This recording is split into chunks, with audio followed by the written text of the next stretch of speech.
En juin 2018, lors du vote du budget supplémentaire, la région a présenté sa nouvelle stratégie maritime régionale. Cette stratégie s'est nourrie des travaux de l'Assemblée régionale mer et littoral, constituée un an plus tôt par la région et coprésidée par l'État. La stratégie présentée s'articule en 3 piliers. Le premier consiste à valoriser notre identité maritime auprès du grand public et de la jeunesse. Effectivement, la mer et le littoral attirent, mais on ne connaît pas toujours ses racines. Ça va des corsaires aux bateaux qui partent sous les bombes en 1940, pas fini des chantiers de l'Atlantique. C'est aussi la pêche, qui est une activité traditionnelle extrêmement importante. La conchiculture, c'est aussi la première économie régionale mais nationale, le tourisme, qui s'est développé depuis 150 ans. Deuxième pilier, relever les défis de la croissance bleue.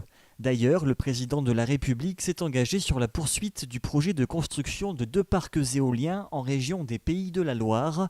En conférence de presse par 2 fois, la présidente du conseil régional, Christelle Morancet, a déclaré, je cite, « Le diable se cache parfois dans les détails ». Cette annonce, c'est évidemment un soulagement.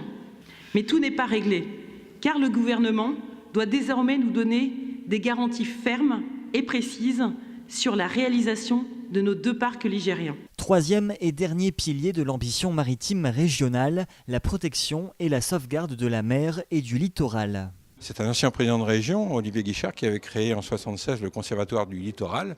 Donc effectivement, il faut qu'on puisse prouver, et on l'a fait en certaines occasions, que le développement économique peut être allié également avec un environnement de qualité. Protéger l'environnement, c'est aussi entretenir la culture du risque, raison pour laquelle la région s'est notamment dotée en 2016 d'un observatoire des risques côtiers.